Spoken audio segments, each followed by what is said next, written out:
beautiful friend. There's a lot to say in this video, a lot. And either I would do 1 hour or 2 hours long videos.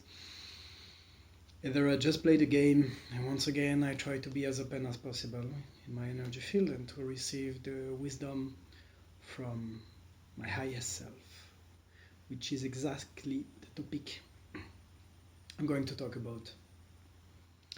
So one of my co-worker, who happens to be very well versed as an euphemism into magic, asked me a question about servitors. So if you know nothing about magic, please bear with me just a little bit. I'm going to explain. It's going to be extremely clear. And I'm going to use very simple metaphors and explanations.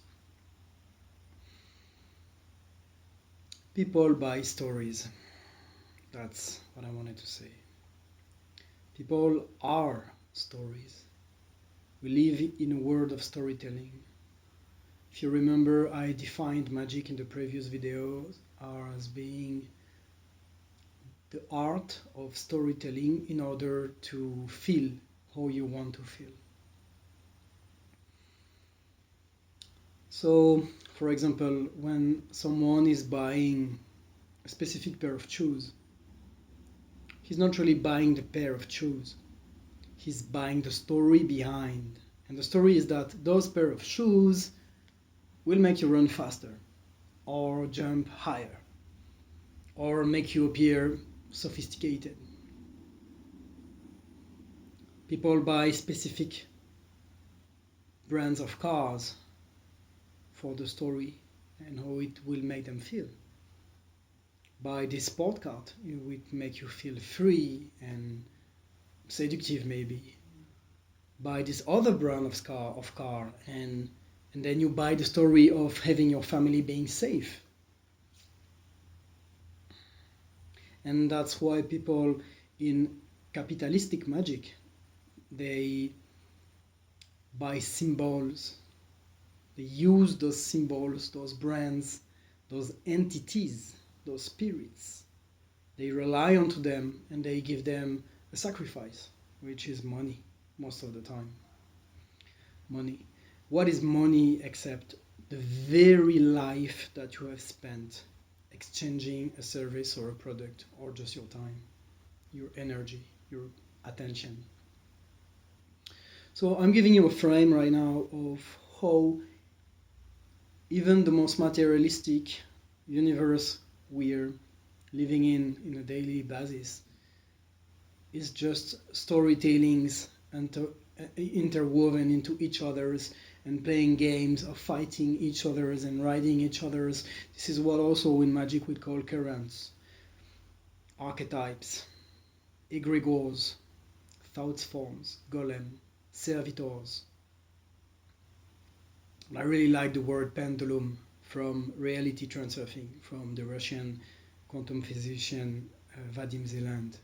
I really like the idea of pendulum because nothing is free, and in order for a pendulum to be useful and to take you in his current, you need to give a price, you need to give a small injection, which once again is mostly money.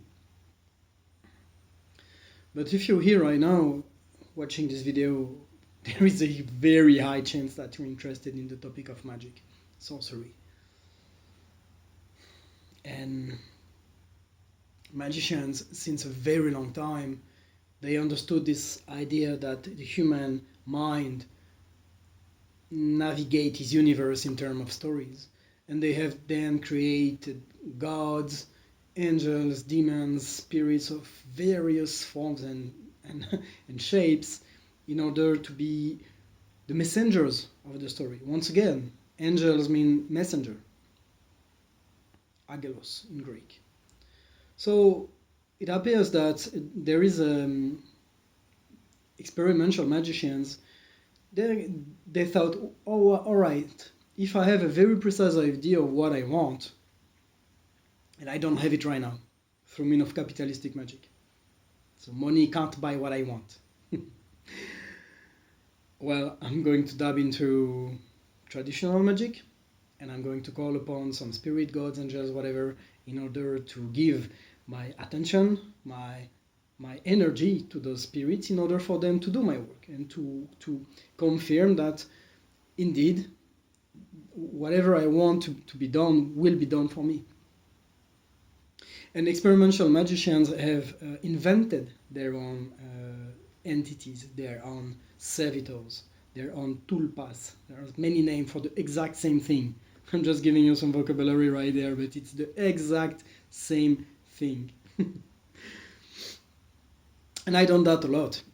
I played with, in my quite big experience in magic, I evoked angels, demons, spirits of the dead, phase, angels, gods, dark gods, light gods, multidimensional gods, and even science fiction and fantasy characters or gods, which is extremely fun. And you can create a character just for one session with some friends to navigate in a story and just have fun.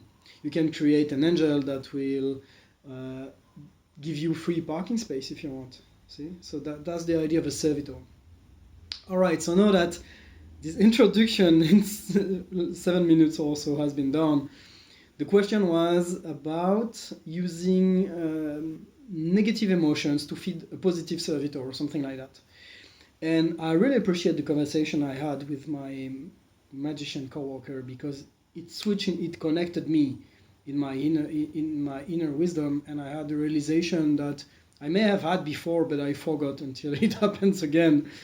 It's like, well, there is always in magic this race for power. Ooh, this is a very strong topic. This is a very strong topic. They're going to resonate a lot with all practitioners, I'm pretty sure. The quest of powers. And I don't know if you've been lurking or participating in some magical forums online. Man, it becomes like a race to power. It's like, I evoked Raphael to do this, Archangel Raphael, and it worked but a little bit, and then someone say, oh man, no, don't evoke Raphael, go for Metatron, he's the best for what you want.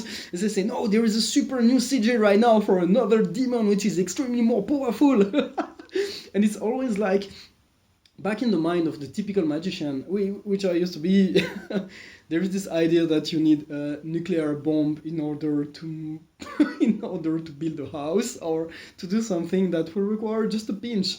And that's something that, once again, reality transfer thing with this notion and pendulum explains very, very clearly. Is that, and also, it just came to me right now.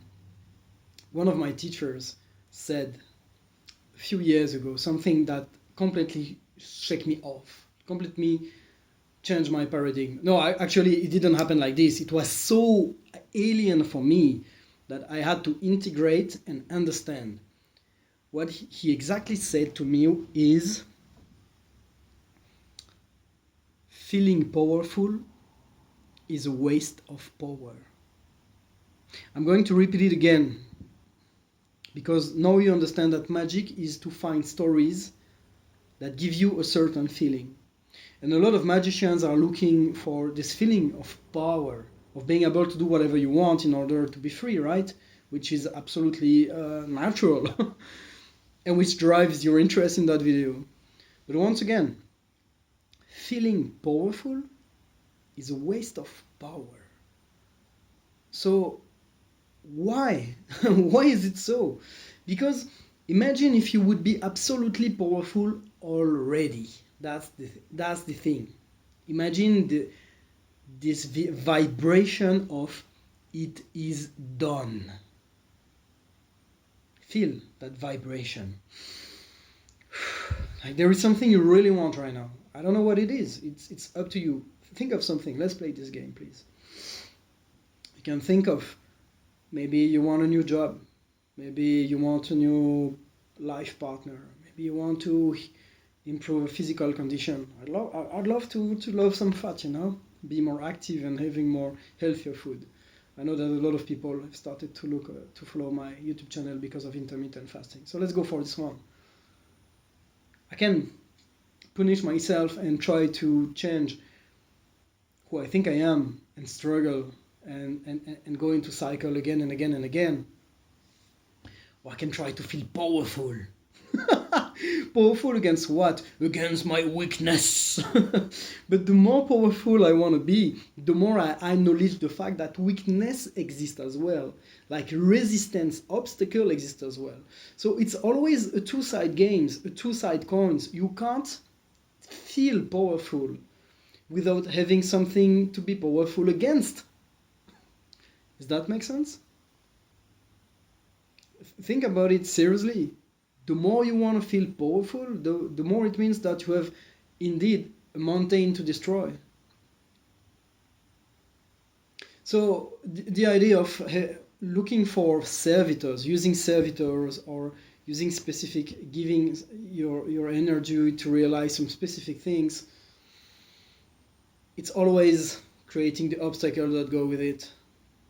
So how can we trick? How can we hack the system?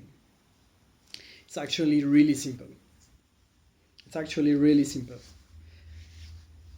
Why, if you could just imagine right now, or not even imagine, just think about, it's not even an exercise. Just think about. You don't even have to create the ultimate servitor that I'm going to talk to you about.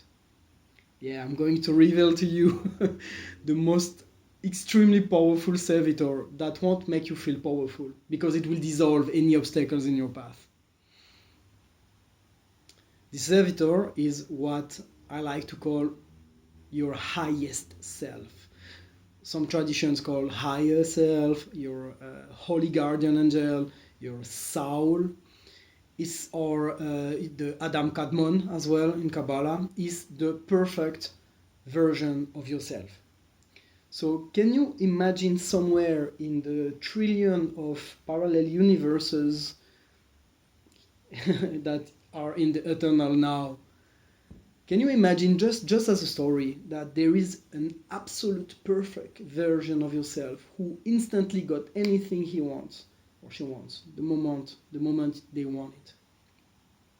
Imagine a version of yourself in perfect shape, in perfect abundance, in perfect love, freedom, and mastery. Do you think that this character feel powerful? There is no need to feel powerful when you realize that you are a god. There is absolutely no need for that. It's just a feeling of joy, right? of inner peace.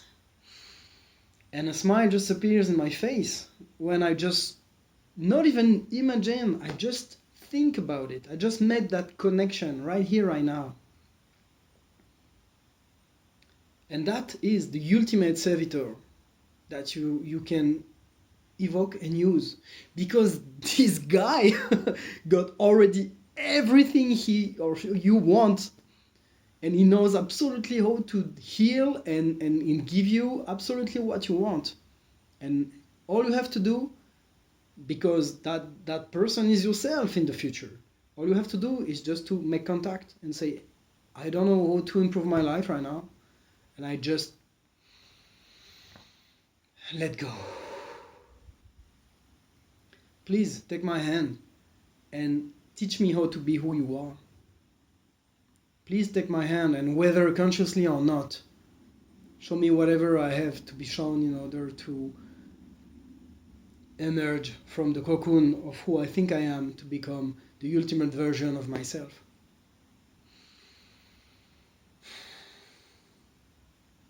Just saying those words make me feel amazing. I hope you feel that as well. That's my goal.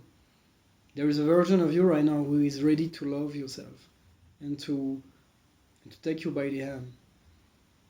And I know that somewhere the ego can be a little bit scared, because ego wants to control everything. Right here, right now. If I don't have everything I want right here, right now, it means that I have to micromanage every fucking thing. and to exhaust myself in the process.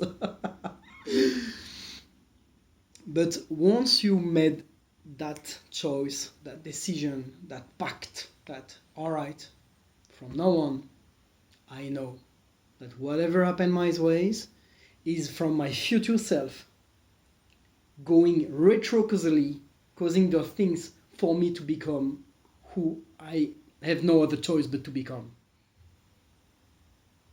I can understand it's a little bit confusing, and even for me, I just acknowledge that I just spent 15 minutes right now trying to explain something which feels so clear for me, but may have not be fully integrated, because otherwise I would feel that the transmission for you would be absolutely clear as well. So that is something that I will continue to explain, because there is a tremendous power in that concept of your highest self. Tremendous power. And you may think, for example, I don't love myself already. So how can the future self love myself in the past? Well, that person knows already how to love yourself. The future version of yourself is the most highest version, is your highest self. You can trust it. And don't be scared in that sense that I know some people sometimes I'm the first, we love to cling into our desires. Like if I want to have a specific person as a lover, then I'm gonna cling onto that person. and I know everybody knows that the universe may have someone better to deliver to you, but you're like, no, I want that one, no, another one. But you can trust your future self in the sense that your future self will know how to unravel whatever situation that doesn't fit you to become whatever you have to become in a way that is for your highest interest and service, your highest good, because it's you, it's not someone else. It's not a long-bearded patriarchal God in the sky judging everyone and and punishing at random, right? It's you. You want the future version of you won't create a heaven of of pistachio if you prefer peanuts, for example. It's like it's with respect of your own unicity and your own personality. There's often this idea in spirituality that stems from Judeo-Christianism that we should deny our desires and our quirks and our fantasies, which is absolutely not true. Absolutely not true. Respect and acknowledge whatever you like, because you're an expression of God itself. And when I say God, oh God, do you know what I'm talking about? Can you imagine, once again, this highest self? Do you think that the highest self, as free and powerful as it is already, it is, do you think that his higher self would just like sit on the couch and say, I'm fucking happy, I have everything I want, good, I'm the most absolute expression of human divinity, of divinity in human form, I have nothing else to do? Do you really think that a character as joyful and curious would just stay doing nothing? That would be death. No. That the higher self will always push forward the consciousness, perception, and testing the boundaries. So there is levels upon levels and levels above that, above the human forms. That's what I wanted to say. It's like at some point, if you can be and do absolutely everything you dream about being and doing, the human form has played its role. And it can be included. You become truly multidimensional in that sense that you go beyond the human form without denying it. So you can be anything, a tree, any animal, any shape or form, spirit you want to be, and swirl in the universe.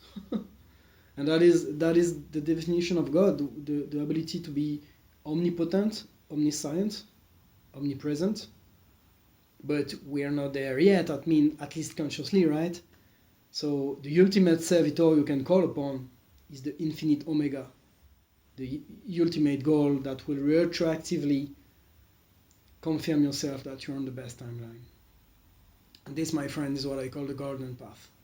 Is that now that you have heard that story, I have infected you with the most beautiful lifeline possible, and you have absolutely no other choice but to succeed of becoming who you want to be. There is no other choice. You may absolutely forget. You may think that this is complete bullshit, or maybe it tricks something in your brain and you say, I get it. And tomorrow something will happen in your daily life and something that will trigger you and say, no, I don't think I'm on the best timeline because otherwise my tire wouldn't get flat when I drive, right? Or my my computer, I wouldn't have an electrical blackout like it happens to me 2 days ago, for example. Like small details that are absolutely nothing, right? But sometimes we just jump into conclusions. No, it's guaranteed. You're condemned to succeed now. And I will make sure that I will publish more and more videos to make you remember that. Well, let's wrap it up. I think it was a little bit confused, a little bit here and there dispersed, but I truly hope that you have felt what I wanted to give you as I'm refining my connection to my higher self and to the inner God, to share that beautiful expression and joyful celebration of life with you and me, my beautiful friend. Thank you so much for your attention, and we're ready for a beautiful ride. I love you. I love you. I love you so much. Thank you. Bye.